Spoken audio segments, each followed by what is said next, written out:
Buenas tardes a esta primera actividad que hace la Asociación Argentina de Derecho Administrativo en el año 2026. Ya en breve van a tener disponible en la página de la ADA y en nuestras redes y en el correo electrónico las actividades completas. Eh, Quizás una de las que todo el mundo espera anualmente son las Jornadas Nacionales de Derecho Administrativo y el Congreso Internacional, que van a tener lugar el 29 y 30 de octubre en la ciudad de Paraná. Están todos invitados, va a haber, al igual que el año pasado, un espacio de participación. En los próximos días van a estar recibiendo información sobre esto a los efectos de que puedan participar en alguno de los ejes de las jornadas. Dicho esto, hoy nos encontramos para compartir el segundo encuentro de mujeres del derecho administrativo. A veces llama la atención de que tengamos que hacer ciclos específicos de mujeres, que todavía debamos hacerlos, pero evidentemente son muy necesarios. Un profesor muy querido que está en un WhatsApp del Foro Iberoamericano de Derecho Administrativo me preguntaba, bueno, ¿cómo es que hacemos esto?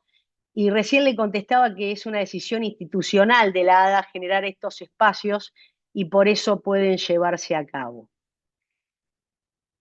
En este caso, en este caso, este segundo encuentro de mujeres del derecho administrativo se hace en homenaje a Blanca Herrera de Villavicencio. Cuando se pensó en el nombre para hacer este encuentro, no hubo dudas, ¿verdad? Hubo una coincidencia inmediata entre los miembros del comité, casi instintiva, les diría. Eso ya dice mucho de una persona que su ausencia convoca tanto como su presencia. Antes de continuar, quiero dirigirme a sus hijas, que estoy viendo por aquí, a María, a Marcela y a Blanca. Gracias por compartir con nosotros esta actividad. Su presencia hace que este homenaje sea real, que sea cercano, que se sienta verdadero, porque Blanca vive en ustedes y también en todo lo que sembró en quienes tuvimos la fortuna de cruzarnos con ella. Que sepan que esta comunidad, la del derecho administrativo argentino, su madre es querida y recordada siempre, con enorme afecto.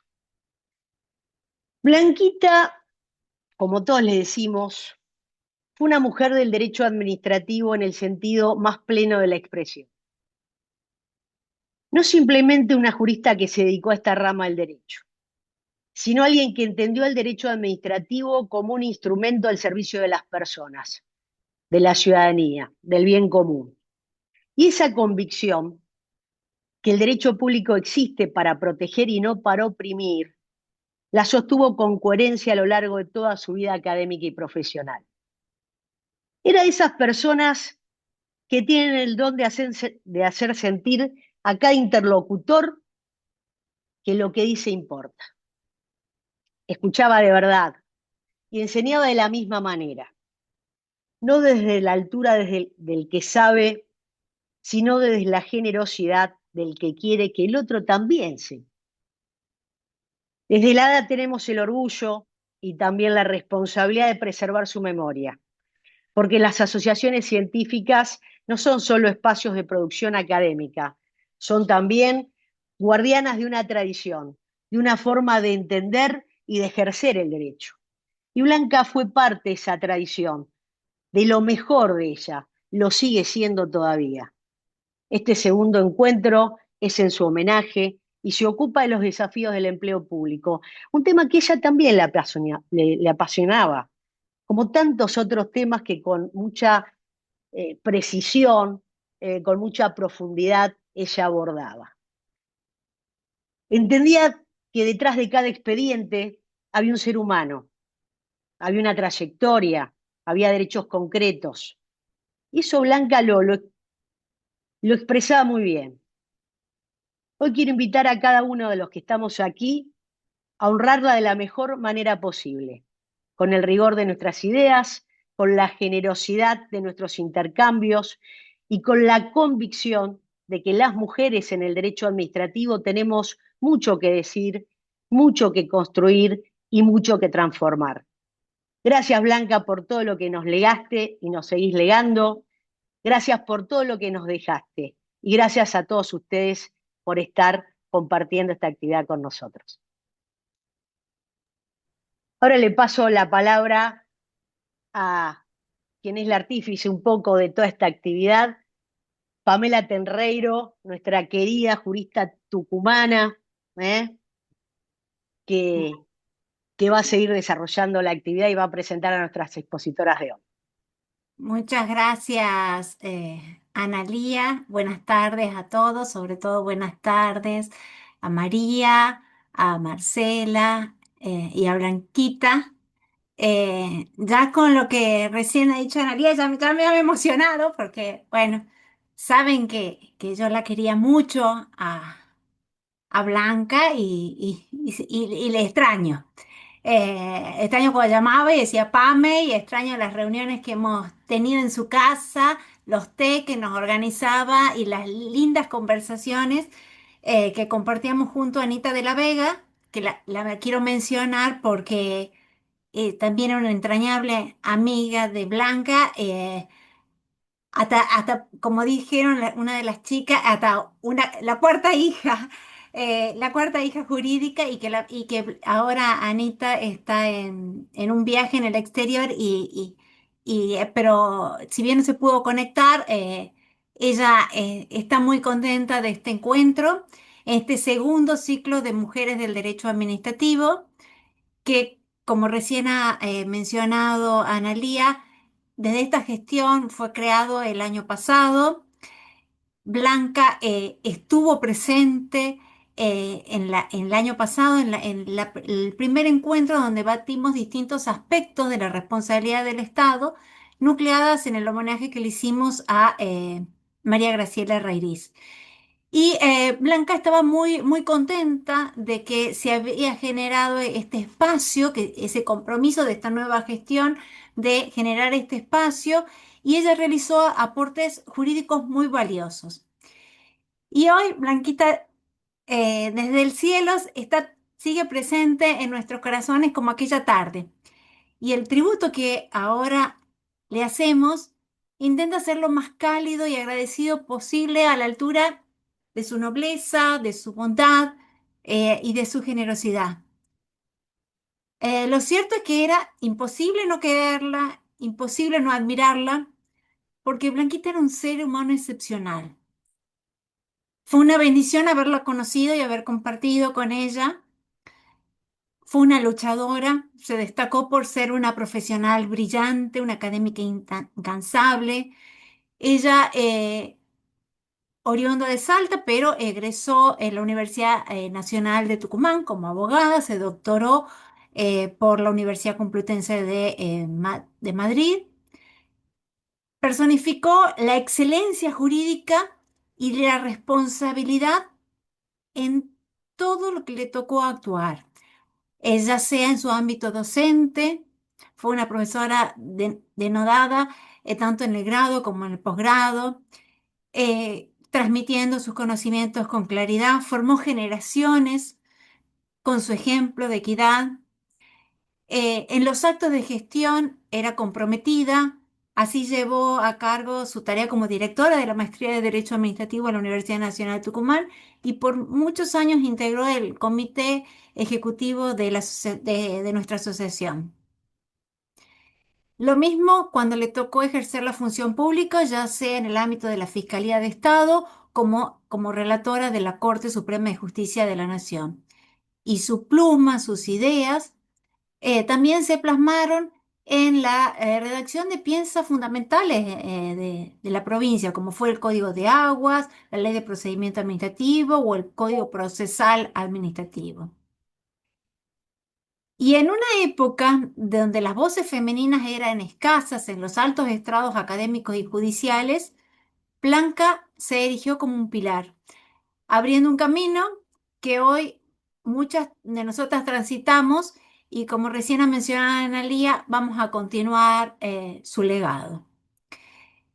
En cuanto a lo jurídico, ella estudió mucho lo que es la relación de empleo público y sobre todo la estabilidad, donde hizo muchas publicaciones y es más, su tesis doctoral fue al respecto. Y yo compartí, tuve lo dicho de compartir con ella la materia de función pública en las carreras de posgrado y ella la definía la estabilidad como el derecho más preciado de los agentes públicos y con una visión humanística propia de Blanquita, pero a la vez con un rigor jurídico técnico, concebía que la estabilidad era, digamos, es la garantía que hace la existencia misma del cargo para que no dependiera del arbitrio de la buena voluntad del funcionario de turno. Por eso Blanca era una acérrima defensora de lo que hoy conocemos como la estabilidad absoluta, y bajo su inspiración es que la Corte de la provincia de Tucumán, ya en el año 1989, en un caso Aybar, se adelantó a lo que años posteriores, en el 2007, en Madorral, postularía a la Corte. Es decir, Blanca fue una visionaria. Y para ella, si un empleado público era separado del cargo sin una causa legítimamente probada, la única reparación justa que consideraba era la reincorporación efectiva. Supo manifestar su disidencia respecto de los aires de laborización en la relación de empleo público, porque los que consideraban que a la postre impactaban negativamente en la estabilidad. Y si hoy nos preguntábamos, si nos tuviéramos que preguntar, digamos, ¿por qué es tan crucial este reconocimiento de este derecho para el funcionamiento de la buena administración?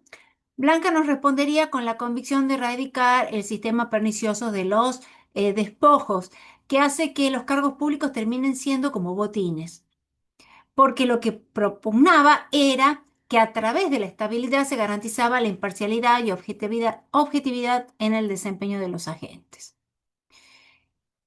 Entonces su legado, digamos que de defender la estabilidad como una garantía contra de la arbitrariedad, si hoy tuviéramos que realizar un análisis de cuáles serían los puntos que más conflictivos que afronta, o uno de los desafíos que afronta la función pública, podríamos encontrar en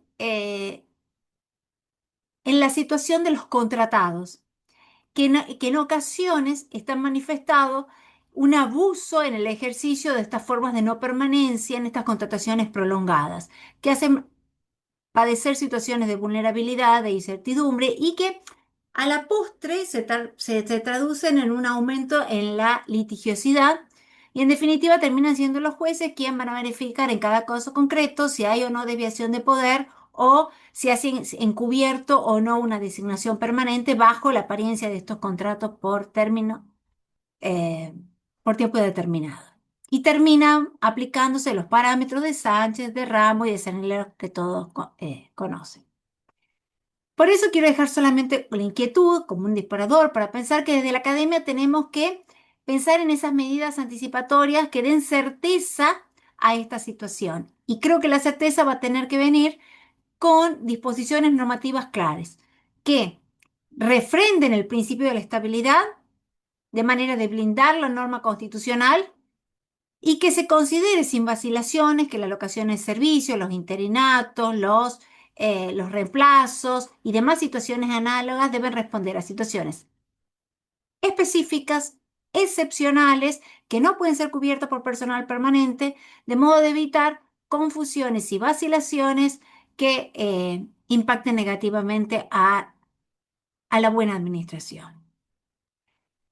No me quiero explayar más porque mis mis colegas prestigiosas administrativistas, a quienes Blanca tenía me consta, un enorme cariño, nos van a transmitir algunos conceptos importantes de la actual situación de la función pública a modo de homenaje a Blanquita. Así que todas las preguntas que ustedes desean hacer, quieren participar, después va a haber un tiempo de debate y de un momento de intercambiar ideas, si les parece al final, y si alguien quiere adelantar sus inquietudes, puede hacerlo por el chat para que pues, se lo pueda transmitir a las expositoras. En primer lugar, le voy a dar la palabra a la doctora Romina Pereira, abogada de la Universidad Nacional, magíster en Derecho Administrativo y magíster en Políticas Públicas de la Universidad eh, Austral, coordinadora de distintos posgrados, profesora de Derecho Administrativo, eh, directora de varias tesis. Doctora Pereira, muchas gracias, la escuchamos. No. Muy buenas tardes a todos y antes que nada quiero agradecer esta invitación a la ADA y de manera especial a Pamela y Analía por la calidez con que sostienen estos encuentros federales. Por supuesto, agradecer también la compañía de las queridas colegas que hoy compartimos este homenaje y a todos ustedes que están aquí escuchando. Hoy para mí esta charla tiene un sentido que trasciende lo académico. Es este homenaje a nuestra querida Blanquita Villavicencio. También el homenaje a su familia, que están acá, a sus hijas, que ella tanto amaba. Para muchos de los que estamos hoy aquí, la Blanquita, porque era ella, la Blanquita, fue nuestra maestra, mi profesora de grado en mi querida Universidad Nacional de Tucumán y quien me abrió las puertas del derecho administrativo que hoy ejerzo en el otro extremo del país.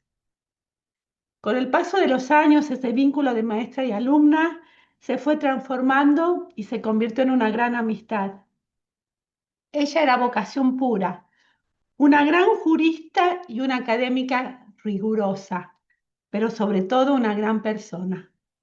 Tenía una virtud excepcional, una manera realmente llana de decir las cosas. Mucho antes de que se hablara de protocolos de lenguaje claro, ella ya lo aplicaba naturalmente. Tenía esa sencillez de los grandes para explicar lo complejo, porque entendía que si el derecho no se comprende no puede ser verdaderamente justo. Fue siempre muy generosa con su saber. Esa misma generosidad la trajo hace unos años hasta Ushuaia en el marco de las 45 jornadas de la ADA, y ahí nos dejó un mensaje. Me gustaría que esa coherencia entre lo que enseñaba y lo que vivía sea la que guía esta tarde. Quiero que la escuchemos. Quiero que sea su propia voz la que abra este encuentro. Franquito, por favor.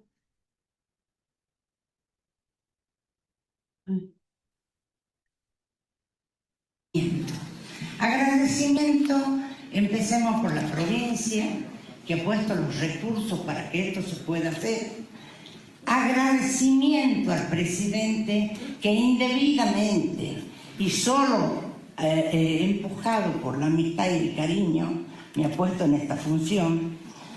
Agradecer a David, a Romina, que han puesto en movimiento semejante maquinaria, y a las pruebas me remito. Miren la concurrencia que hay, realmente fantástico.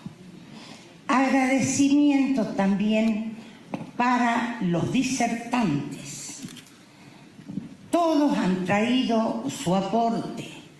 Ha sido hermoso escucharlos y además aprender para que a partir de esto que hemos escuchado podamos los abogados afrontar las dificultades que se nos presentan en este momento en nuestro querido país, desde el punto donde estemos o en la labor que se realice. Ha sido sumamente fructífero y lo que más me agrada de todo esto, que veo que se va expandiendo cada vez más e incluyendo cada vez más gente, desde los más grandes hasta los más jóvenes. Con placer veo la cantidad de jóvenes que se arriman y que cada vez más, y todo el mundo tiene su espacio aquí. Por lo pronto, esto ha sido una de las jornadas, para mí, a mi gusto, más importante y más provechosa de la que he visto. Y el cariño, la solicitud, el buen modo con que hemos sido recibidos, realmente solo cabe agradecer. No quiero abrumarlos más con estas palabras, pero realmente... Nada, todo el mundo tiene su espacio. Ese espacio del que hablaba la Blanquita, ese mandato de incluir y de no dejar a nadie afuera, es el que me guió para analizar el tema que hoy les quiero compartir. Porque ese concepto es el que se pone a prueba cuando el Estado, lejos de actuar como un sujeto ético por excelencia al servicio del ciudadano y velar por la buena administración, decide cerrar el espacio de una trabajadora en el momento más importante, pero a la vez más vulnerable de su vida, que es la maternidad. Les paso a contar el caso. La señora Lépez Bernal había sido designada en planta permanente en el ámbito del Ministerio de Economía en febrero del 2015. El periodo de prueba vencía el 9 de febrero del 2016, es decir, que adquiría la estabilidad al cumplirse el año. Sin embargo, el 6 de enero del 2016, es decir, un año antes de cumplirse el plazo, y mientras cursaba su licencia por maternidad, el Estado dictó un decreto cancelando su designación. Los motivos invocados fueron estrictamente razones de servicio y de organización administrativa por haberse dictado una nueva ley de ministerios. Tras los hechos acontecidos, la señora Lépez Bernal inició una acción judicial con el objeto que se declare la nulidad de este decreto mediante el cual se le había cancelado su designación. Luego de un proceso de 6 años, el Superior Tribunal finalmente le asistió razón y le hizo lugar a la demanda. Pero sin embargo, para dimensionar la trascendencia de este fallo, resulta indispensable repasar cómo fue abordado el conflicto en las instancias anteriores. En primer lugar, intervino el Juzgado de Primera Instancia de Trabajo, que aquí en Tierra del Fuego es el competente para resolver las causas de empleo público. En esta instancia le rechazaron la demanda.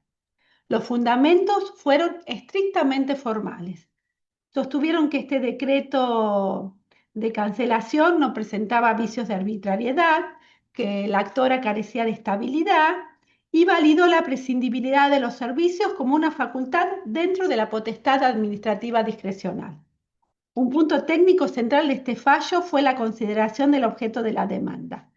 El magistrado señaló que el accionante no había invocado expresamente el carácter discriminatorio por razón de su maternidad al impugnar el decreto y que solo invocó la pérdida de la cobertura de la obra social y que ello era un elemento insuficiente para nulificar el acto administrativo.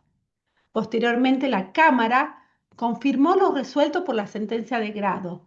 Entendió que el Poder Ejecutivo posee la prerrogativa de organizar su estructura de personal para una prestación eficiente del servicio y la readecuación por la nueva ley de ministerio justificaba que los objetivos que habían al momento de la designación habían cambiado. Incluso se alegó que al no vincularse la medida que con la idoneidad de la gente no se requería una evaluación previa, sino que bastaba la reestructuración organizativa. Sin embargo, lo más relevante es cómo la Cámara abordó el agravio relativo a la licencia por maternidad. Al momento de resolver, el tribunal sostuvo que la cuestión esta era extemporánea, ya que la nulidad por arbitrariedad derivada de la licencia por maternidad no había sido planteada en esos términos en la instancia de origen. Y señaló también que la Cámara, por estar limitada a lo propuesto en el grado inferior por el principio de congruencia, no lo podía tratar. Bajo este blindaje procesal, indicaron que el planteo de nulidad por discriminación era tardío. Lo que resulta verdaderamente paradójico, y es donde reside el nudo gordiano de este precedente, es que la propia Cámara, casi al final de su análisis, repasa las convenciones internacionales y las normas que protegen el derecho de la mujer en situación de embarazo y lactancia.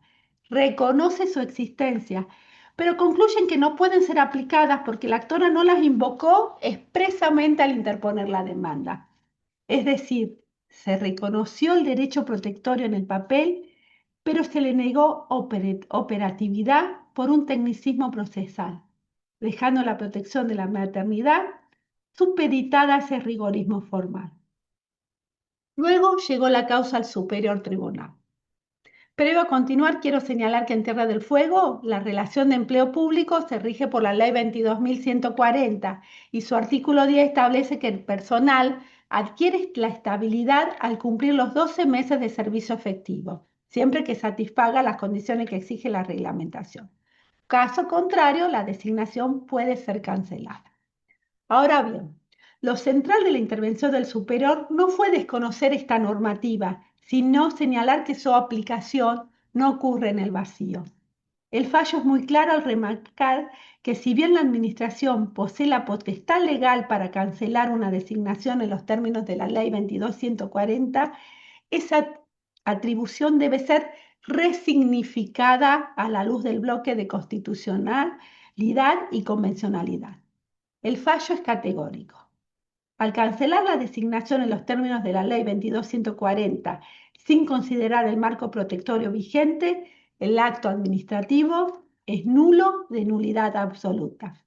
Se verifica aquí una invalidez por vicio en la causa y en la motivación, ya que la Administración omitió valorar un elemento fáctico y jurídico esencial, la situación de maternidad de la gente. Y es precisamente aquí donde este fallo se vuelve ineludible.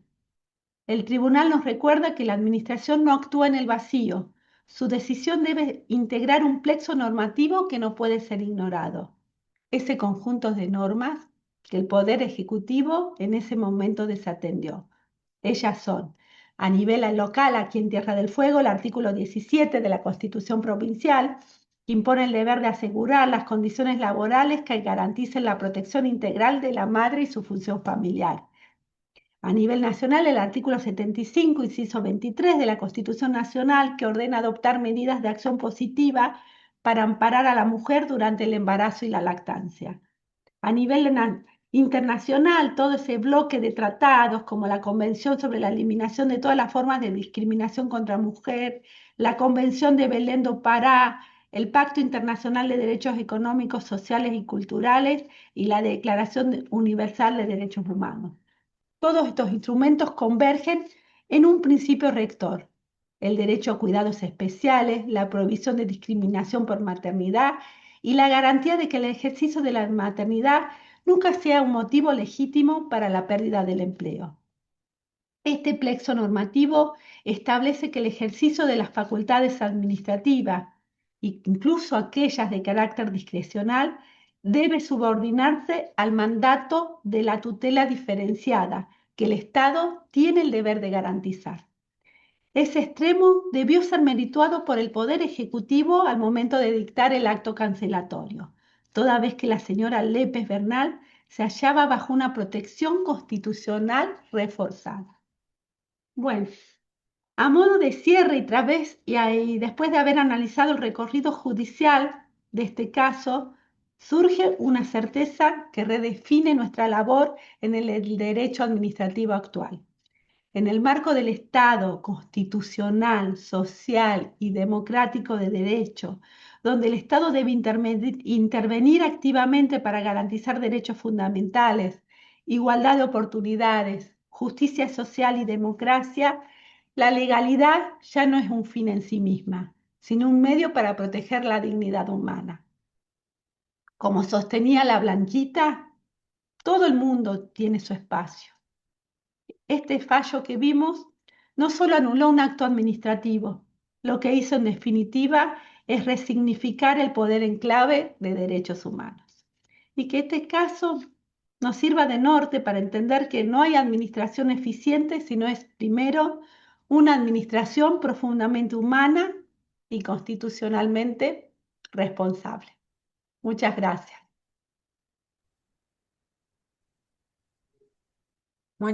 Muchas gracias, Romina. Muchas gracias por el video que nos ha hecho emocionar. Y, eh, y es muy buena la jurisprudencia que nos aporta porque lleva una resignificación de la cancelación, en un periodo de prueba con perspectiva de género. Muchas gracias. Bueno, a continuación tengo el honor de presentar a una gran maestra de Derecho Administrativo como es la doctora Mirta Sotelo de Andreu. Ella es abogada, magíster en Ciencias Políticas por la Universidad del Nordeste, doctora en Ciencias Jurídicas por esa universidad y por la Universidad Católica de Santa Fe, profesora de Derecho Administrativo tanto en grado como en posgrado, autora de diversas publicaciones, investigadora, jueza de la Cámara Federal de Apelaciones de la provincia de Corrientes y miembro del comité de nuestra asociación. Estimada Mirta, va a ser un placer como siempre escucharte.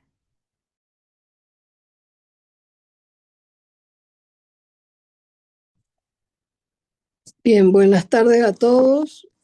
En primer lugar, como corresponde, el agradecimiento a la Asociación Argentina de Derecho Administrativo por invitarme a este evento en homenaje a una querida y entrañable amiga como es Blanca Herrera de Villavicencio.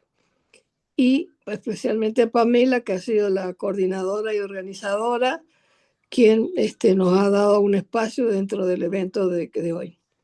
La verdad que siempre que uno habla de un amigo que se ha ido, Me equivocaba en cosas y entendía por qué me equivocaba, o a veces tipo hasta yo misma lo había hecho de la otra forma.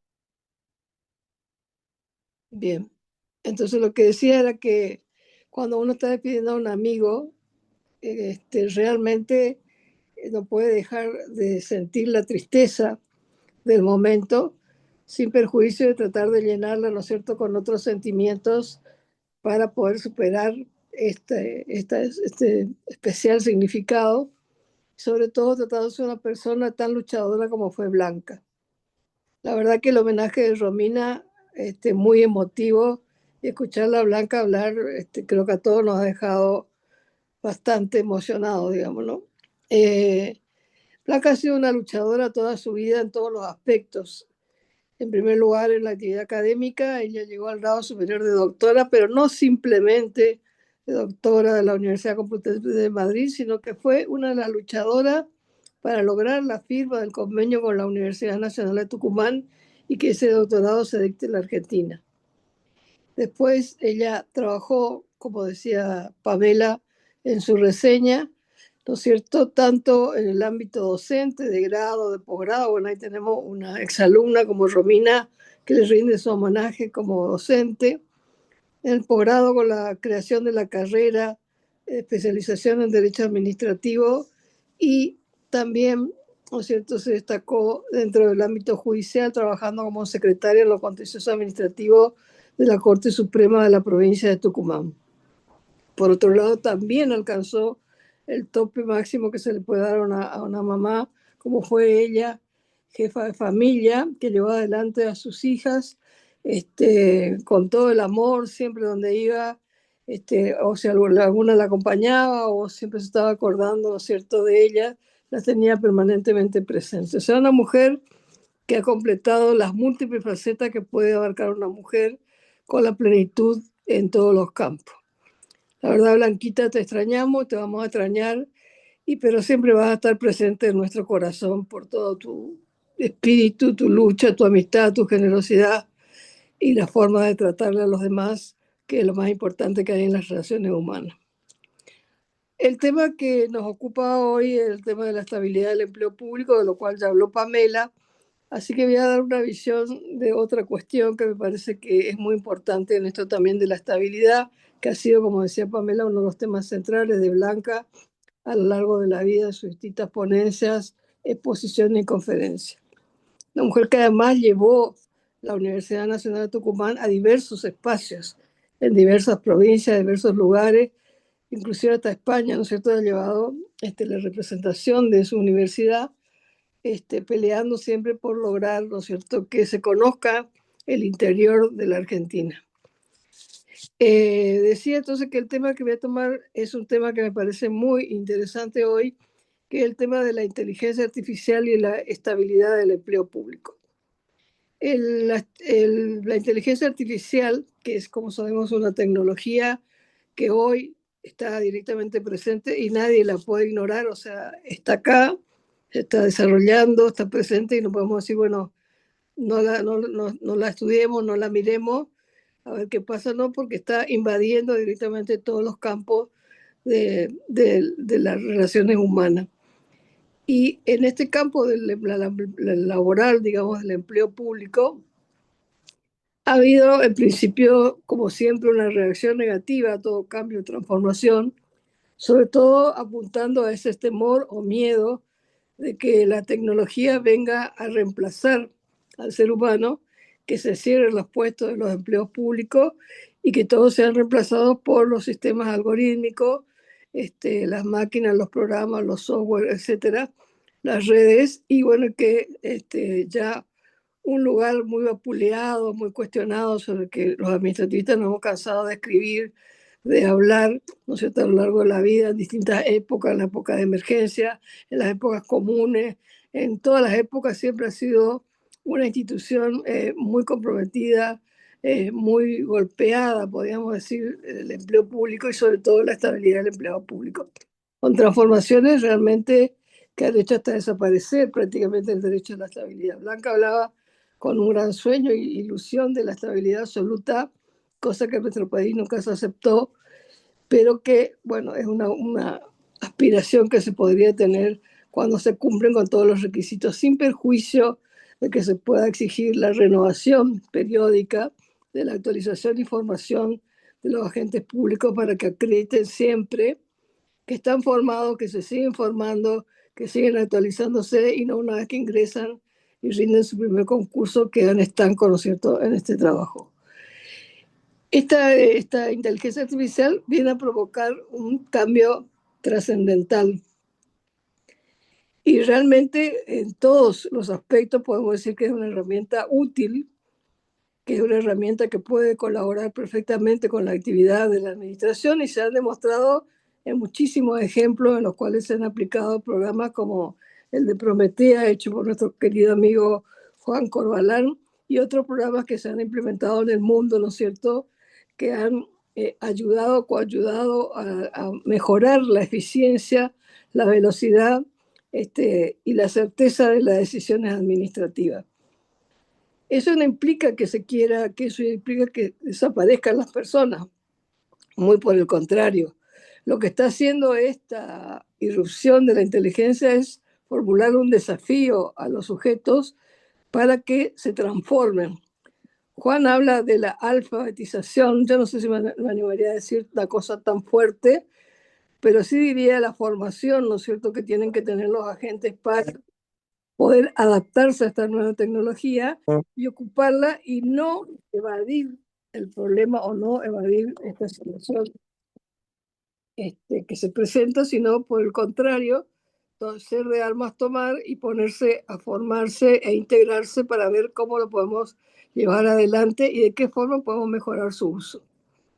Por supuesto que la tecnología en sí, por sí sola, no va a poder realizar todas las tareas que realiza el ser humano. Lógicamente, hay temas que son límite, como la creatividad, por ejemplo, que no puede tener nunca un sistema inteligente.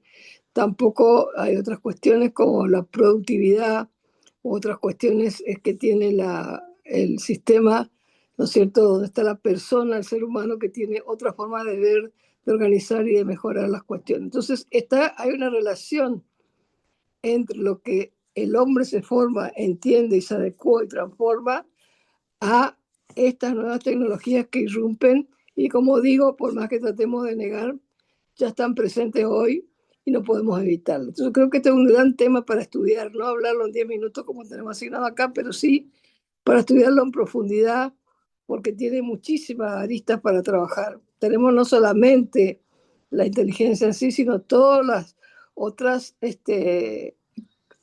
técnicas que se han implementado en forma conjunta, ¿no es cierto?, con esto, y que también están irrumpiendo en el tema de la prestación laboral.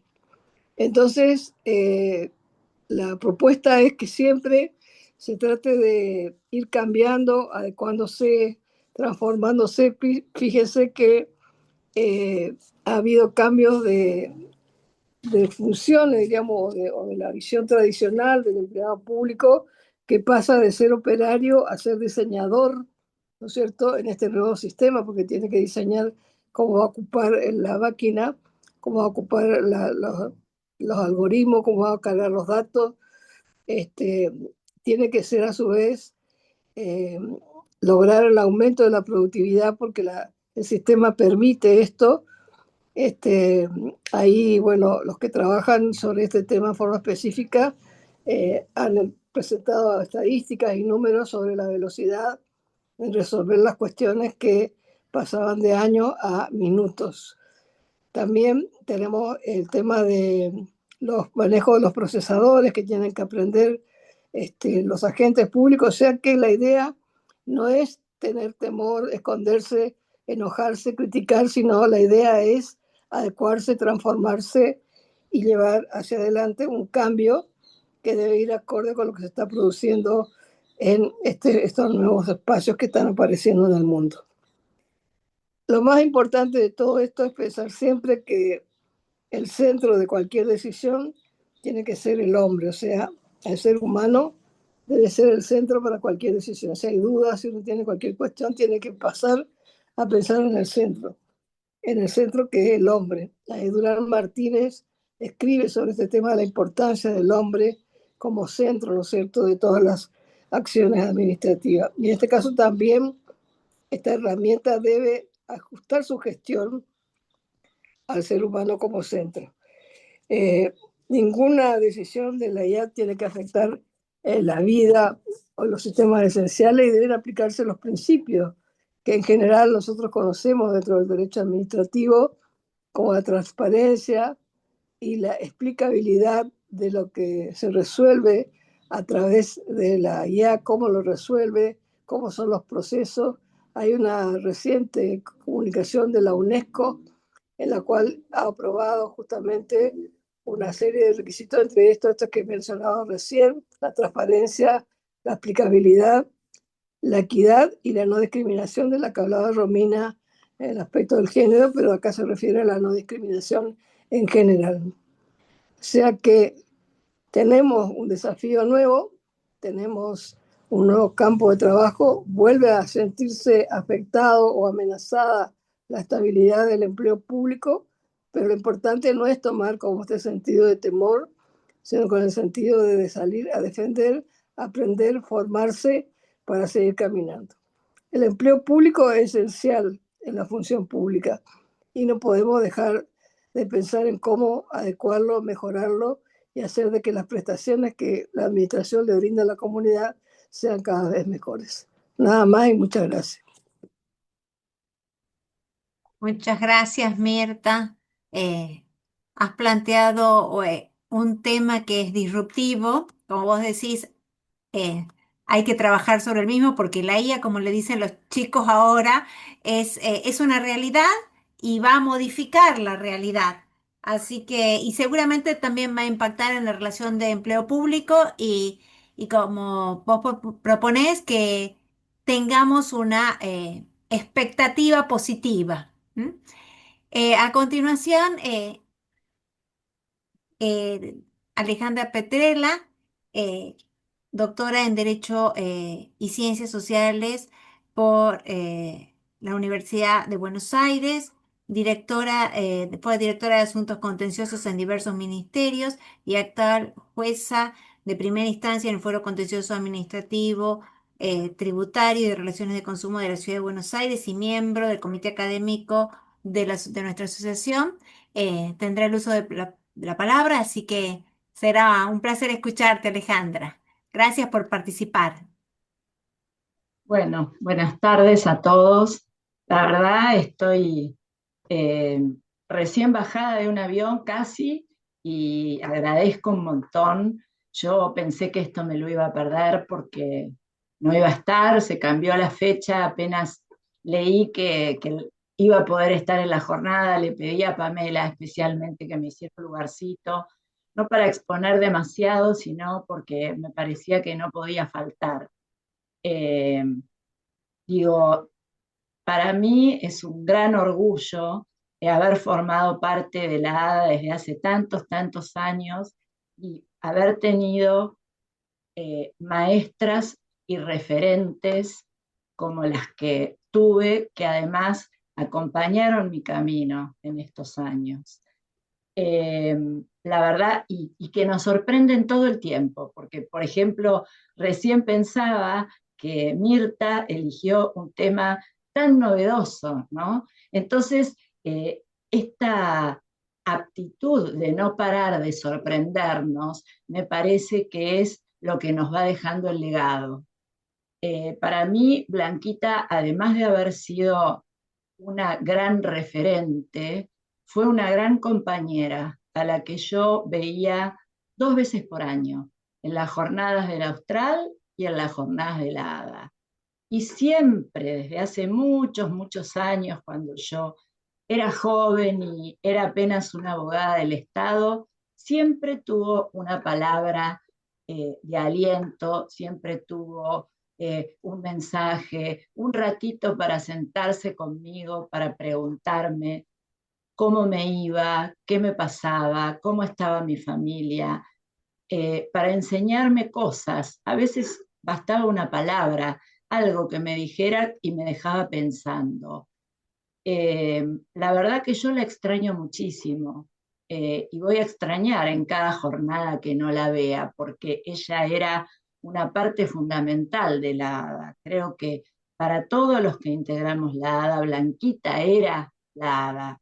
Y además que haya sido una referente tan importante y haya sido mujer con una trayectoria, como suscribo a todo lo que dijo Analía, lo que dijo Pame, lo que dijo Romina, que además nos sorprendió y nos emocionó con el video, lo que dijo Mirta.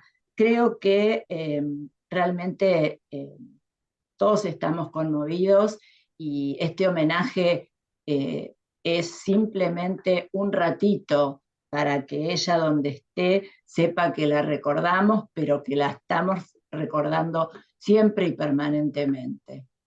Porque para mí honrar a Blanca Herrera de Villavicencio significa honrar a una de las máximas referentes del derecho administrativo, especialmente en su provincia, porque tenía ese don de combinar, ¿no? La excelencia académica, la magistratura, la docencia y la formación de las nuevas generaciones.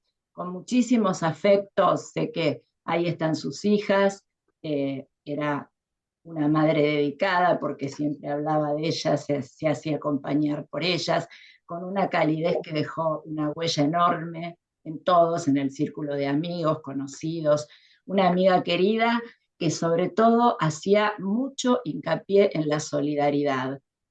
Constantemente era un referente ético para todos nosotros, para sus alumnos, para la comunidad académica, representando una guía de integridad y resiliencia. Y para mí, además, en momentos muy difíciles de la vida, ella desde la fe me acompañó muchísimo y eso lo voy a llevar siempre, siempre en el corazón.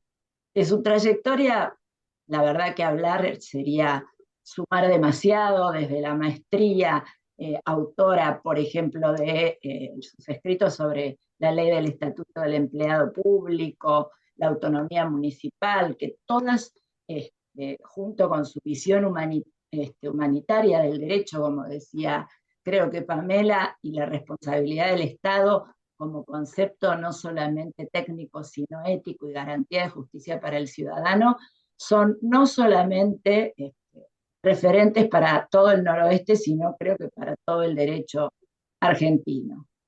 Creo que en este punto su obra sobre la estabilidad del agente público es de las más influyentes, y ahí analiza la protección constitucional del empleado público frente al poder discrecional de la administración. Otro texto de referencia obligatoria en todos los tribunales. Y a mí me gustaría recordar un poco los grandes temas que ella incluía. Como ya dijeron, la estabilidad como un derecho personal, como un derecho del personal permanente, una prerrogativa de este personal de planta permanente, e incluía en esta estabilidad tanto la conservación del empleo como el mantenimiento del nivel escalafonario, como la protección contra el despido arbitrario cumplido el periodo de prueba. Pero lo diferenciaba de la precariedad del agente temporario o interino, que tantos trastornos produce a los jueces a la hora de tener que resolver los empleos públicos, porque ella consideraba que este personal interino carecía de un derecho subjetivo a exigir el mantenimiento de su puesto, y que esas designaciones inherentemente precarias hacían que la administración pudiese disponer su cese sin que se considerara que violaba el principio de estabilidad. Esta estabilidad, en definitiva, se constituía en un derecho no absoluto. Ella defendía muchísimo al empleado de carrera, aunque la estabilidad no debía confundirse ni chocarse con el derecho superior al interés general. La estabilidad permitía que la gente, o permite que la gente, lo digo en pasado porque tiene tantas connotaciones y excepciones esta estabilidad, que esto duraba en la medida, y ella le daba muchísima importancia, porque era una mujer anclada en valores, en que el empleado mantuviese su buena conducta y su actitud. Y hacía mucho hincapié en la formación del empleado público, cosa que comparto absolutamente. Por eso había causas que podían determinar la extinción del vínculo, como razones de economía o cuando se dejaba de ser necesario, pero siempre con el parámetro de la razonabilidad. Por eso ella hablaba de la estabilidad propia versus la estabilidad impropia. La de los contratados, esto es, los que no estaban en planta permanente, pero ahí se suscitaba la incógnita con las sucesivas renovaciones, que esta doctrina de la que Blanca hablaba sirvió de base para discutir la estabilidad impropia. Esto de que el Estado pueda rescindir un contrato si el agente tuvo o no, que esta es la gran duda que muchas veces nos planteamos los jueces ante el planteo de la expectativa legítima de permanencia, ¿no? Por eso tan interesante también el fallo del que habló Romina, porque los años de servicio generan esto y muchas veces los agentes no tienen estabilidad. Está pasando muchísimo, por ejemplo, en la ciudad de Buenos Aires con los docentes. Los docentes están 1, 2, 3 años de manera interina porque no les hacen el examen preocupacional. Y cuando se lo hacen, resulta que los consideran no aptos y automáticamente le cancelan la designación. Entonces, ese docente tenía una expectativa legítima de permanencia. Quizás su dolencia le impedía ser docente, pero en todo caso, ¿por qué el examen preocupacional no se hace al principio? Bueno, sí, siempre están las razones de servicio, la administración que está desbordada, etcétera. Pero bueno, ¿qué pasa después con las indemnizaciones reparadoras por la desvinculación? Porque la Corte también tiene una postura en la que va y viene respecto a esto. Sí, en cambio, ha reconocido una reparación en concepto de daño moral. Los salarios caídos, ya sabemos que no. En general, uno de los textos que más uso en mis sentencias, y no lo elegí porque sí, es la ponencia que hizo Blanca en las jornadas del Austral de 2009, que fueron publicadas en el libro de la RAP del 2010. Y es muy interesante el desarrollo que hace sobre el tema, un tema poco abordado, y es cómo se deben aplicar los principios constitucionales de igualdad e idoneidad para el acceso a la función pública, pero la observancia también de todo el procedimiento, incluso ella aplicaba los principios licitatorios, los de igualdad, libre concurrencia, publicidad y transparencia, que derivan del debido proceso, ¿no? Del 16 y 18, de la Constitución.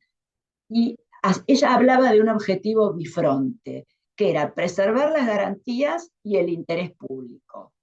Y se explaya a partir de esto, que es un tema que a mí me caló profundamente porque es forma parte de mi labor cotidiana, el control de todo eso cuando hay dudas respecto a la materia reglada, obviamente, que ahí no hay duda, pero sí en cuanto a lo discrecional, porque, por ejemplo, en un proceso de selección de personal, la parte discrecional, esto es las pruebas, las entrevistas, los dictámenes, ¿son controlables?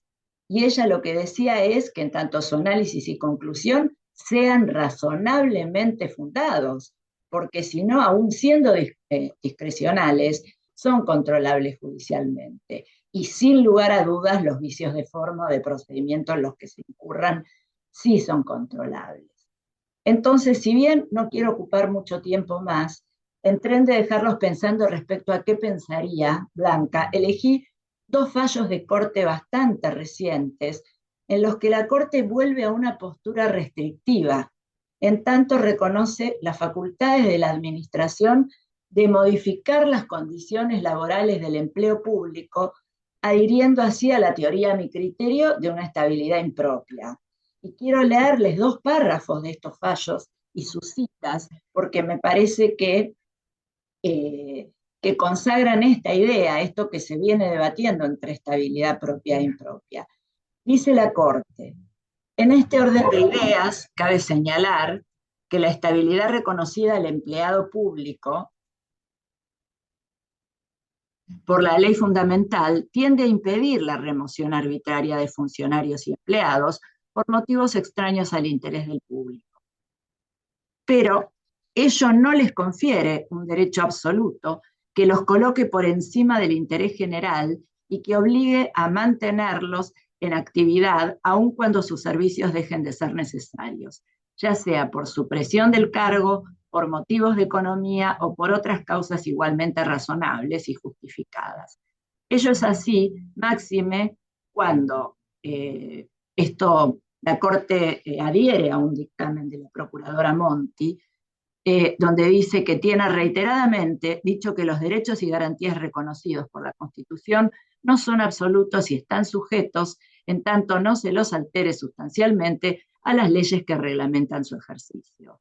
Este es el fallo Herbeta, que es de febrero de 2023. Y en otro fallo del mismo año, de agosto de 2023, dice que es menester recordar que el tribunal tiene dicho que es de esencia de la relación de empleo público la potestad del empleador de variar las funciones encomendadas en razón de la concreta necesidad del servicio, siempre que tales modificaciones sean impuestas de modo razonable y no signifiquen la asignación de tareas impropias de la posición escalafonaria que corresponde a la gente. Que con base en lo expuesto, cabe concluir que en el sublite no se ha demostrado que la demandada haya ejercido de manera irregular sus potestades de organización, supervisión y asignación de funciones del personal a su cargo en aras de garantizar eficazmente el cumplimiento de los fines de interés público que le son inherentes. Este fallo es Alaguibe-Ana contra AFIP de agosto del 2023. En definitiva, creo que estos fallos consagran una suerte de estabilidad impropia, en tanto la administración puede modificar quizás a su antojo las condiciones laborales. Para terminar, creo que, Blanquita fue para mí, además de maestra de juristas, pilar del derecho, integrante de la ADA, me acompañó en momentos muy difíciles. Lo único que quiero decir, y me gustaría cerrar, con esto es que lamentablemente no pude decírselo en vida, así que desde donde esté escuchando, decirle que la quiero mucho y que le agradezco por todo. Seguramente está en ese cielo que tanto anhelaba. Gracias a todos. Gracias, Ale. Hiciste todo para estar, se dieron las cosas y desde cielos, Blanca ha hecho todo lo posible para que estés. Así que Muy lindo y es muy interesante los casos que planteas que les están surgiendo en la justicia de Cava y sobre todo la jurisprudencia reciente que mencionaste, ¿eh? Muchas gracias. Y otra que también tenía que estar es Eve López, yo sé, amiga de toda la vida de la Blanquita y colega. Eve es una abogada de muchísima trayectoria en la provincia de Tucumán. Ella ha trabajado en Fiscalía de Estado y en la Dirección General de Rentas de la provincia, eh, y actualmente es miembro de la Sala 3, vocal de la Sala 3 de la Cámara en lo contencioso administrativo de la provincia de Tucumán. Y Eve, yo creo que también tenés asistencia perfecta o casi perfecta en todas las jornadas de la ADA, ¿no es así? Es un placer que estés Así con es. nosotros, Eve. Te escuchamos. Bueno, ¿qué puedo decir de Blanquita si fuimos amigas? ¿Está bien? ¿Me escuchan? Sí, ¿verdad? Perfecto. Bueno, desde la facultad, se imagina, fuimos compañeras de la facultad y entonces casi juntas decidimos hacer esta especialidad, que siempre dijimos hay que estar locos para hacer esto, por tantos cambios, como dijo el maestro Simón Celaya, concientízate que morirás estudiando. Y dicho es así tan cierto que desde hace 55 años que hago esto, nunca quise hacer otra cosa y realmente hay que vivir estudiando. Tenemos también, por supuesto, competencia tributaria, así que más aún hay que estar muy al día con esto. Bueno, eh, siempre estábamos en contacto, por supuesto, al teléfono, muchas veces no podíamos vernos por una tarea a la otra, sobre todo la tarea de la cámara que es tan absorbente. Entonces siempre al teléfono estábamos en contacto. No les puedo decir lo que la extraño. Ella me llamaba o yo la llamaba y siempre empezaba su contacto diciendo, hola, madame, así me decía, madame. Eh, y bueno, ese hola, madame, extraño tanto, tanto. Y bueno, intercambiando opiniones y siempre viajando con ella a las jornadas, alojándonos juntas. Varias veces manejé sus vehículos, llevándola. Cuando me decía, ¿y a qué hora paramos a comer? No, no se para a comer. Tenemos que seguir manejando porque da sueño pararse a comer. No, pero así me vas a tener hasta que lleguemos, por ejemplo, a Mendoza, San Juan. No, no, no. A ver, mientras cargo nafta, podés comprar, la empleada podía comprar un sándwich, algo para vos. Pero a comer formalmente, a almorzar, no paramos. Así que decía que yo la torturaba con eso. Bueno, siempre le preocupó esta temática del empleo, de la estabilidad del empleo público y tal vez con alarma, puedo decir, veíamos en los 90 cómo amplios sectores de la administración estaban siendo transformados en sociedades. Si era energía o agua, bueno, hasta las mismas FJP. Entonces, ella veía con preocupación que todos los agentes estaban, tal vez con, por decirlo claramente, con la zanahoria de las mejores remuneraciones, etcétera, estaban perdiendo la estabilidad, porque ya eran ahora empleados de una sociedad, ya no eran de una administración centralizada o descentralizada o autárquica, ya eran empleados de una sociedad. Y dicho y hecho, empezaron las aplicaciones de los convenios colectivos, etcétera. Y bueno, es un camino que ya recorrimos y estamos de vuelta. No sé hasta cuándo, pero estaba muy preocupada ella por la pérdida de la estabilidad que significaba todo esto. Y bueno, yo elegí tocar un tema que lo hemos conversado mucho con ella también, que era el sistema de los enganches que le decía Pamela, donde en Tucumán se dictaron varias leyes que disponían enganches con, por ejemplo, el convenio bancario, por ejemplo, también con el régimen nacional de empleados de organismos previsionales o también de salud. También había esos enganches. Entonces, salió un fallo señero que fue de mi sala primero y ratificado por la Corte, que ella le tocó intervenir como relatora en la Corte, que se llama Pujadas Nilda, allá de la década del 80, donde claramente la Corte dice, como dijimos nosotros también, por supuesto, primero, que en todo lo que sea compatible con la naturaleza de empleo público, en este caso se trataba de Caja Popular de Ahorros, un organismo autárquico de especiales características que existe en Tucumán porque no es organismo financiero,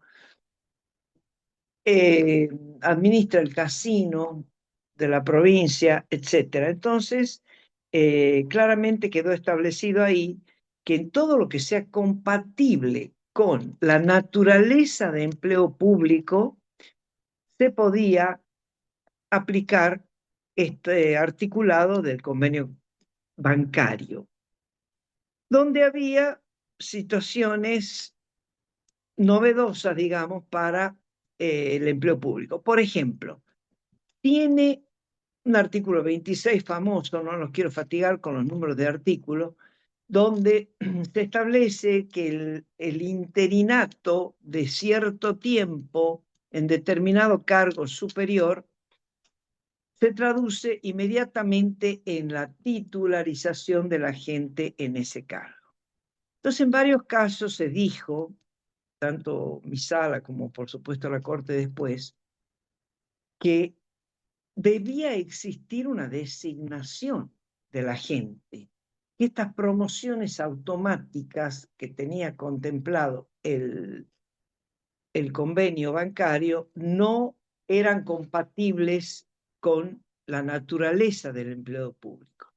También hubo juicios de empleados, ex empleados de la Caja, que pedían que se les pague indemnización, no la reincorporación, que ilegítimamente habían sido removidos, etcétera, y pedían la indemnización sustitutiva. Entonces se les dijo, señor, usted lo que tiene derecho es a la estabilidad.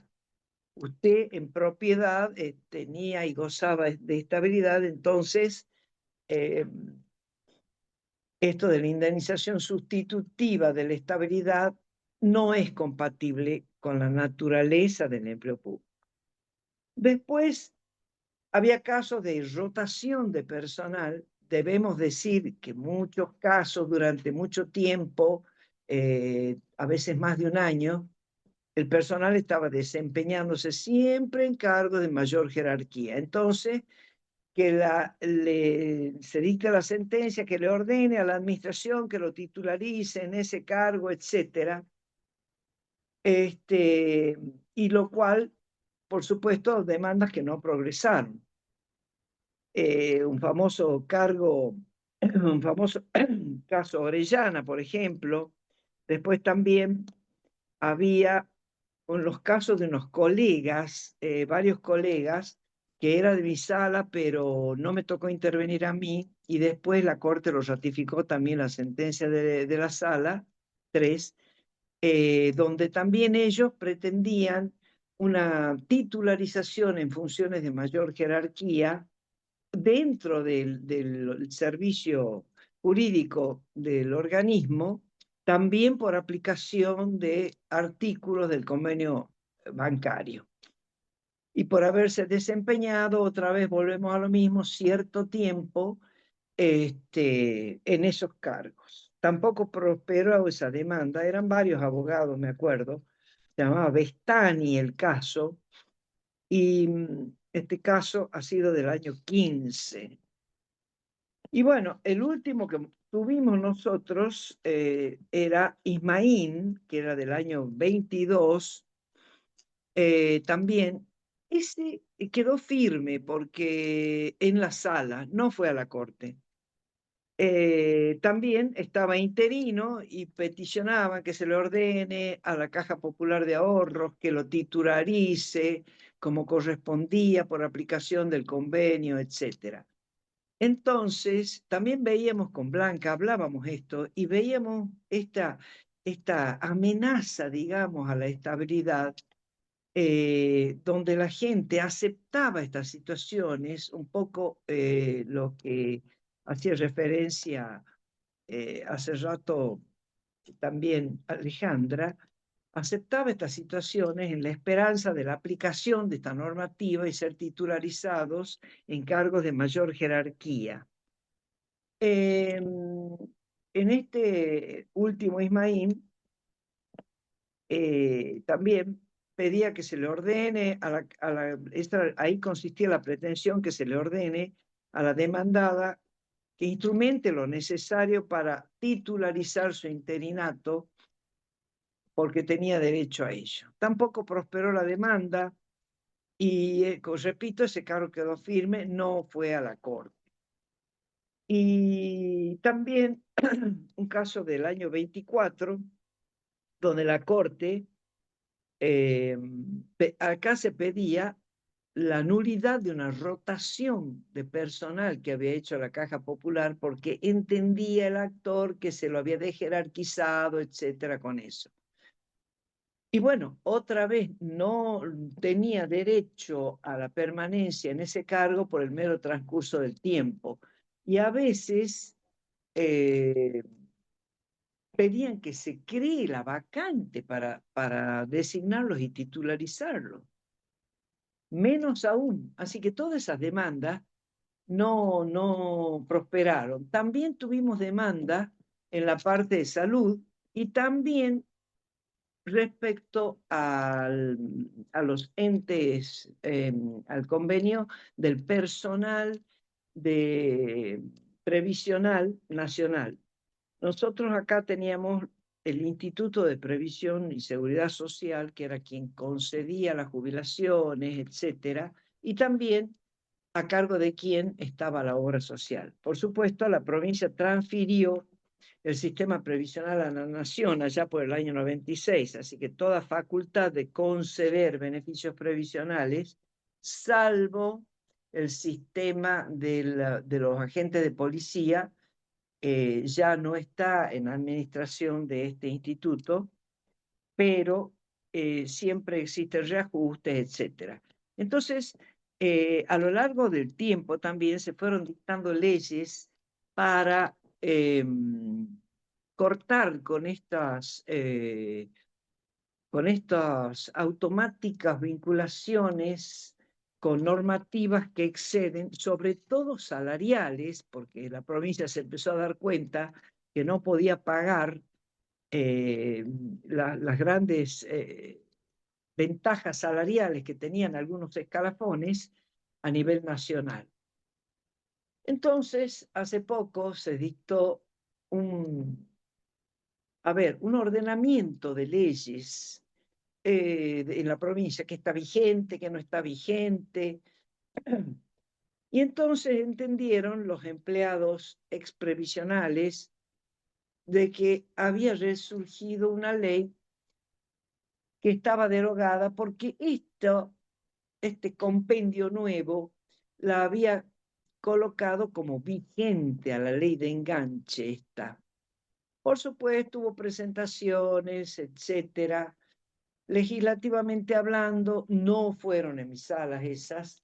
Se dieron cuenta digamos, la confusión en que incurrieron al hacer este compendio de leyes, donde mencionaron, ante tanta cantidad de leyes, mencionaron erróneamente una ley que, según ellos, restauraba el enganche con los empleados, digamos, del ANSES, previsionales nacionales. Bueno, la sentencia salió no haciendo lugar, por supuesto, porque había una ley específica que reiteraba el desenganche de los empleados previsionales.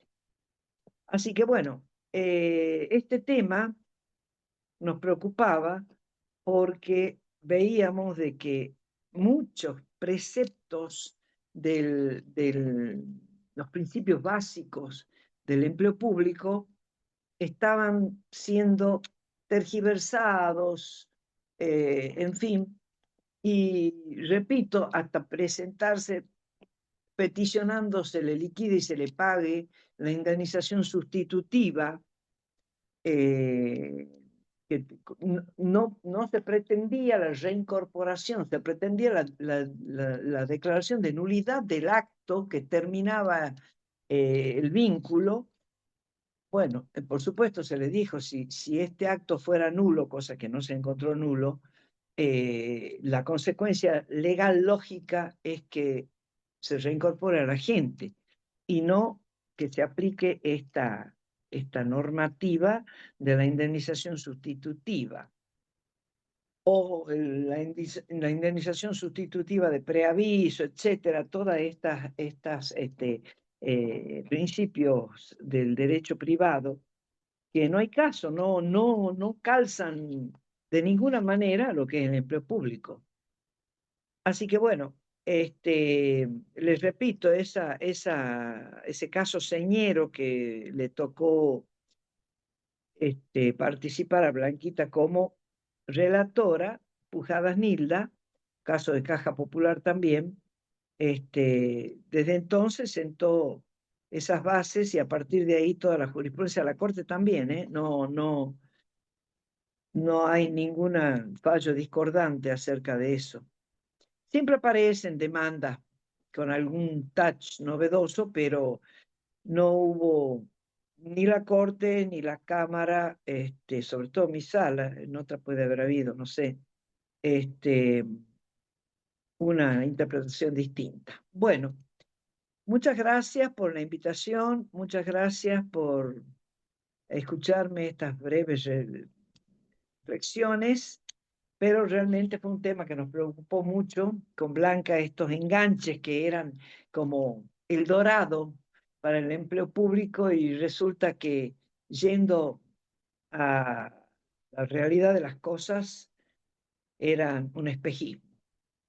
Bueno, el gusto de escucharlas y de verlas, y lamento mucho que todas las jornadas ahora ya sean prácticamente por Zoom. La última en que asistimos así masivamente fue en el año 19, allá en Tierra del Fuego, donde fueron tan excelentes anfitriones, Romina y David, etcétera, todos allá, y que la pasamos tan bien.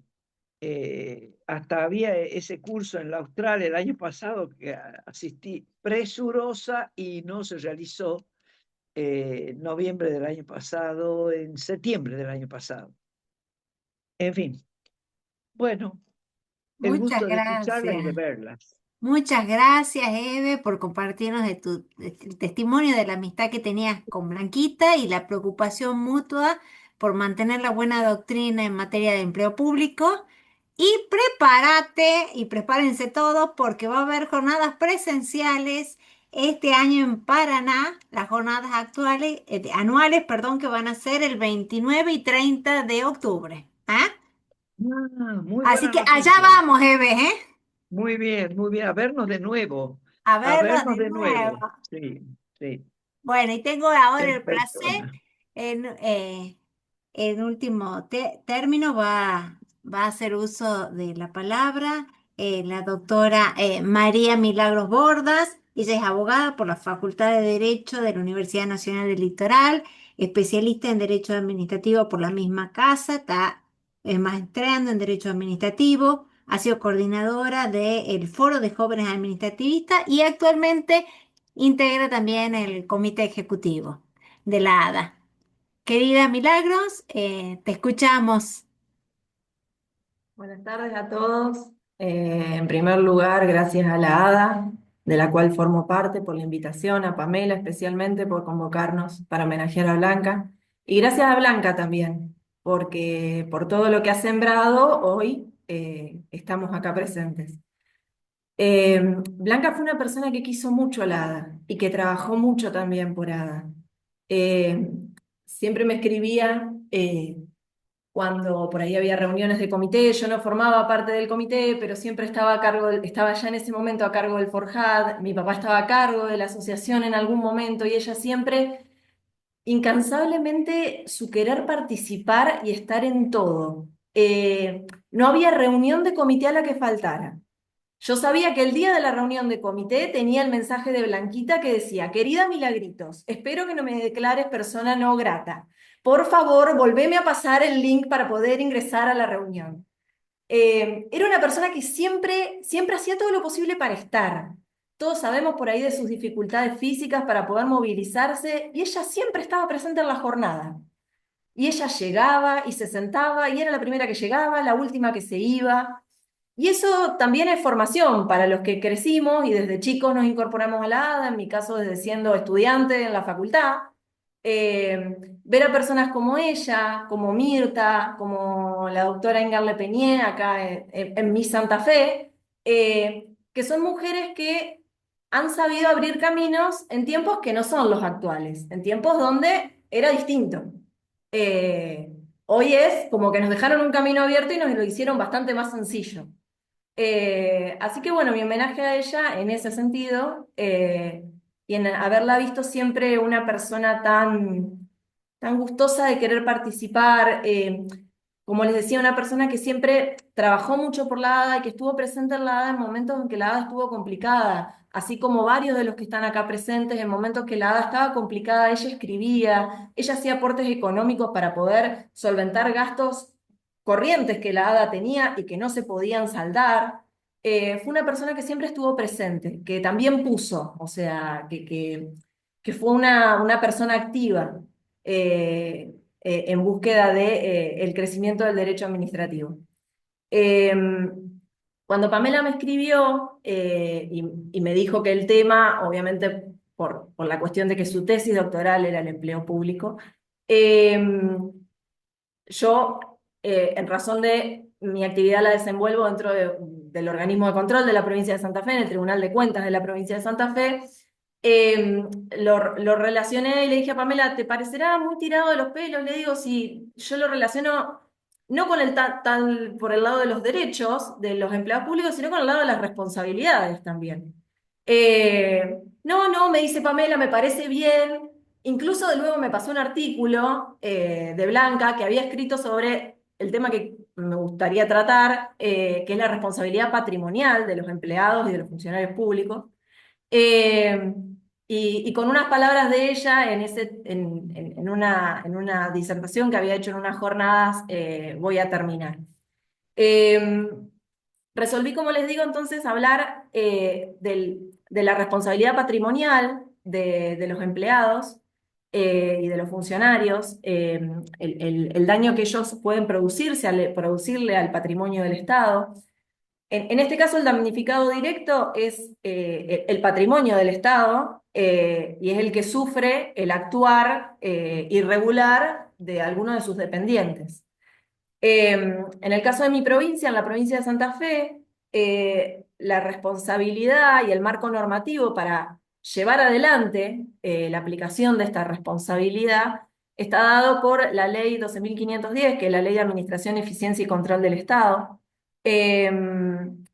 en donde se establece que el control externo posterior del sector público provincial no financiero va a ser llevado adelante por el Tribunal de Cuentas de la provincia de Santa Fe. Es un órgano con jerarquía constitucional. Nuestra constitución fue recientemente reformada, tenemos una constitución nueva, reformada el año pasado. Esa jerarquía se siguió manteniendo. Y realiza un contralor jurisdiccional administrativo, tiene esa función para poder llevarla adelante. Nuestro artículo 144 ahora, actualmente, porque antes estábamos en otro artículo, ahora somos el artículo 144 de nuestra Constitución Provincial, Habla de un tribunal de cuentas con jurisdicción en toda la provincia que tiene a su cargo, en los casos y en la forma que la ley señale, aprobar o desaprobar la percepción e inversión de caudales públicos y declarar las responsabilidades que de ello resulten. Bueno, luego habla de la integración del tribunal y dice que los fallos del Tribunal de Cuentas son susceptibles de los recursos que la ley establezca y las acciones a que dieran lugar deducidas por el fiscal de Estado. El Contralor Jurisdiccional Administrativo se entenderá sin perjuicio de la atribución de otros órganos de examinar las cuentas de inversión que cortará previamente con el juicio realizado por el Tribunal de Cuentas. Entonces, dentro de las competencias que el organismo tiene, yo me voy a referir puntualmente a una, pero bueno, comienzo hablando y diferenciando dos. Por un lado es la de examinar las rendiciones de cuenta, la percepción, la inversión de los fondos públicos que efectúan los responsables sometidos a tal obligación, y por lo tanto, y en este caso, la sustanciación de los juicios de cuentas. Y por otro lado, la determinación, como el artículo de la Constitución lo dice, de las responsabilidades patrimoniales que surjan de los agentes y se investigarán y analizarán a partir de la sustanciación de los juicios de responsabilidad. Estos dos procedimientos que nuestra Constitución pone en cabeza del Tribunal de Cuentas son los instrumentos que el ordenamiento jurídico le otorga a la administración para poder determinar las responsabilidades de los funcionarios y de los empleados y de alguna manera poder reparar los perjuicios que se causaren. Puntualmente y referido a los juicios de cuentas, diré solamente que son sujetos pasivos de esos procedimientos todos los agentes y los funcionarios del Estado, del sector público provincial, a los que se le haya confiado el cometido de recaudar, percibir, administrar, custodiar, pagar o entregar fondos, valores o especies o bienes del Estado. La obligación se va a extender también a todos aquellos créditos que el Estado hubiera dejado de percibir, porque en definitiva son ingresos que el Estado dejó de percibir por alguna negligencia. La responsabilidad derivada del juicio de cuentas no va a cesar por el hecho de que el empleado o el funcionario ya no forme parte como empleado del Estado, ya que él no va a quedar librado de la jurisdicción del tribunal hasta que la aprobación de las cuentas que dependieran de él no se encuentre realizada, para lo cual se establece un procedimiento de labrar acta al momento de la finalización de su participación como empleado, como funcionario del Estado, para poder dejar bien marcados los plazos de las responsabilidades a estos fines.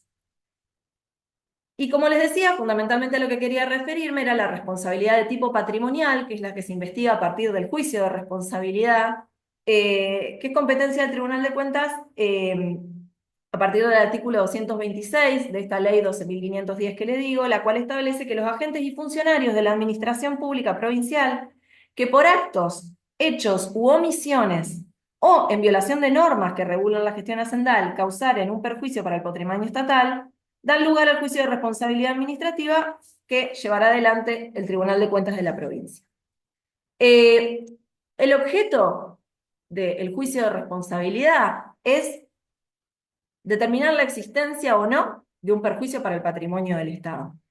En cuanto a los plazos de prescripción y hasta dónde el Estado puede perseguir esta responsabilidad, la norma indica que es desde el hecho generador o desde que el daño se produjo, y a su vez nosotros internamente dentro del organismo tenemos un dictamen interpretativo que habla de el hecho generador o desde que el daño se produjo, pero a su vez también tenemos que tener en cuenta el momento en el que el daño llegó a conocimiento del damnificado, en este caso del Estado. Porque hay veces que esto difiere, no se da en el mismo momento. Y por ejemplo, a partir de un procedimiento de auditoría, se llega al conocimiento de un daño al patrimonio del Estado, entonces se entiende que el plazo de prescripción para poder perseguir esa responsabilidad va a comenzar a partir de allí, desde que el daño fue conocido por el damnificado, en este caso el Estado.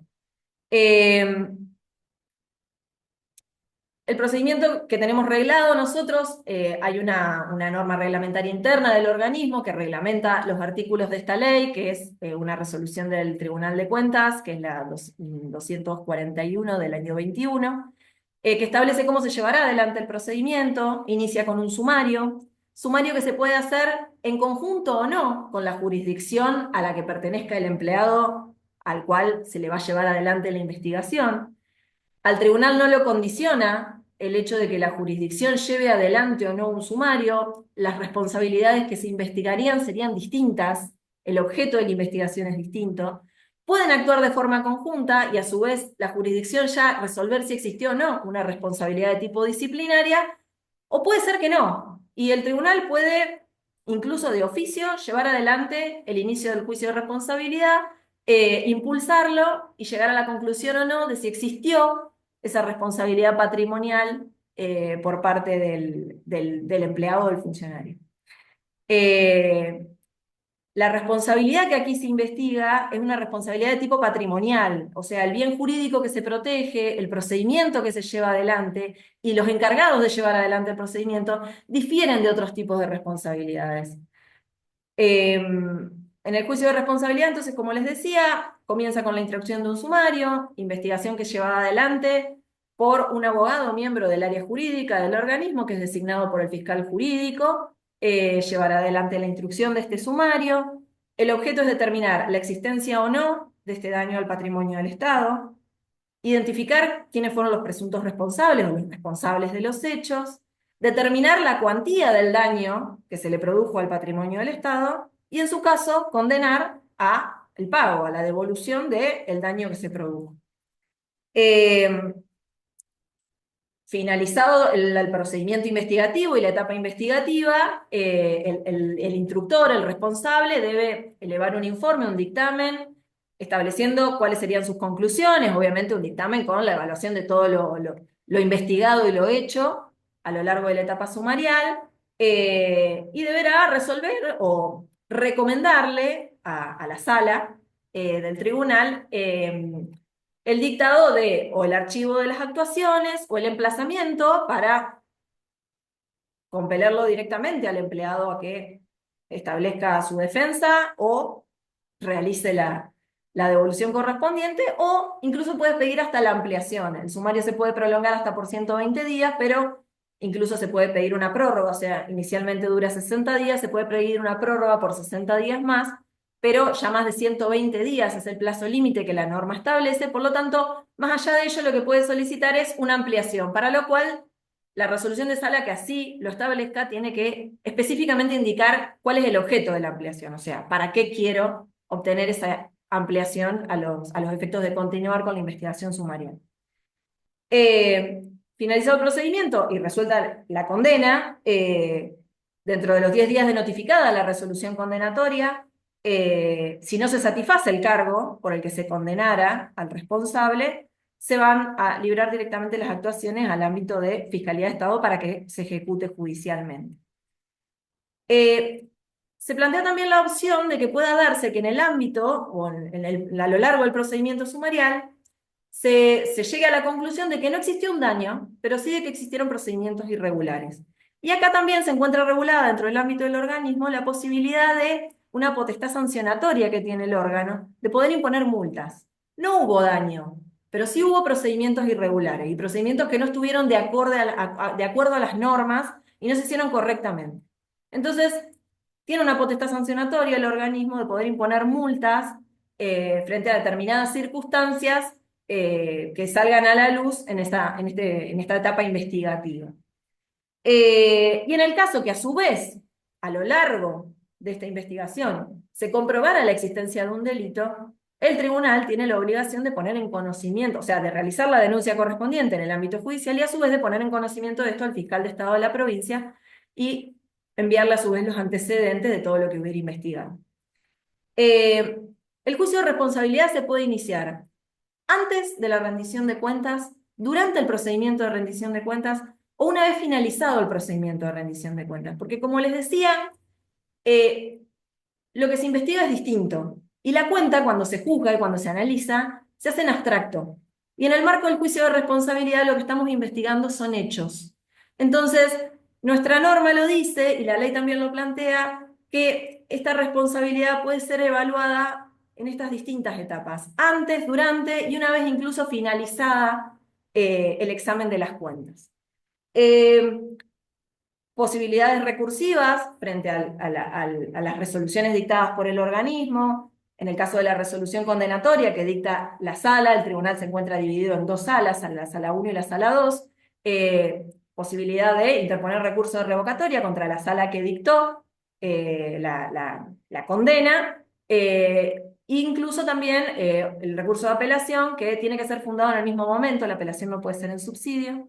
Y bueno, la vía administrativa se da por finalizada con la resolución del Pleno, que es el máximo órgano dentro del Tribunal de Cuentas, que es la reunión de todos los vocales de nuestro organismo.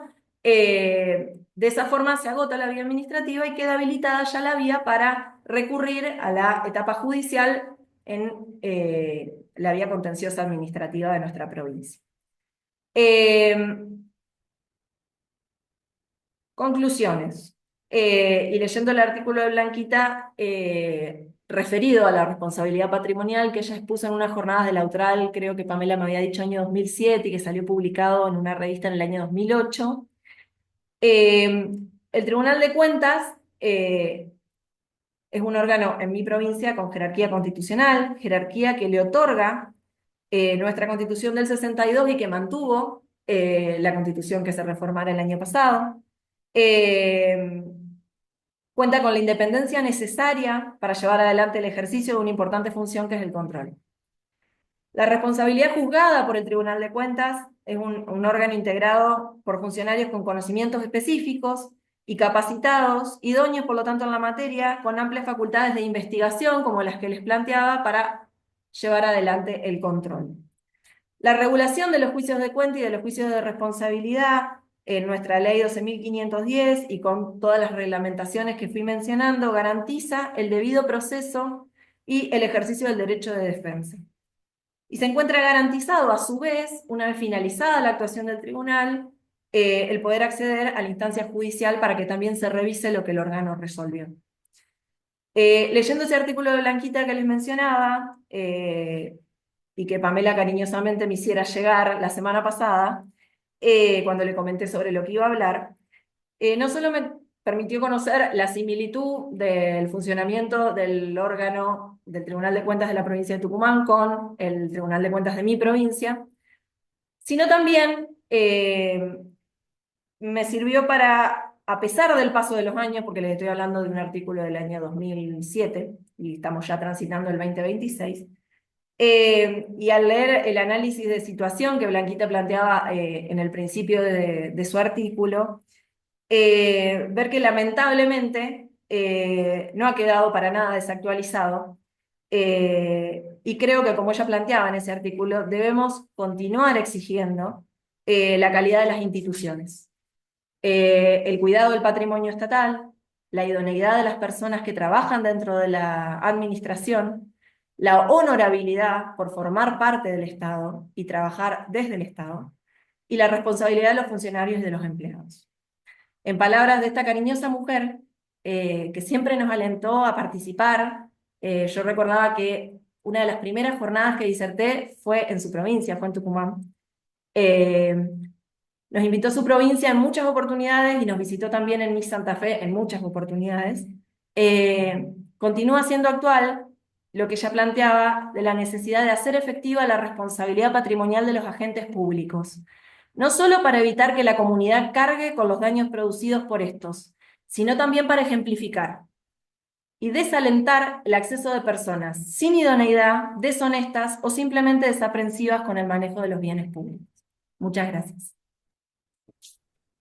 Gracias a vos, Milagro, porque sumamente claro has expuesto cómo es el régimen de la responsabilidad patrimonial de los agentes públicos en tu provincia y los puntos de contacto que has visto con el pensamiento de Blanca. Bueno, para cerrar, le doy las palabras finales a nuestra querida presidenta. Analía, te escuchamos.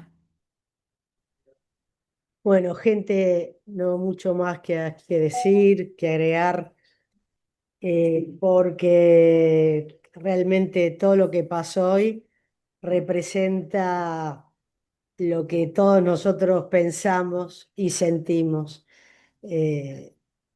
sobre Blanca. Que estén sus hijas, aquí lo dice todo.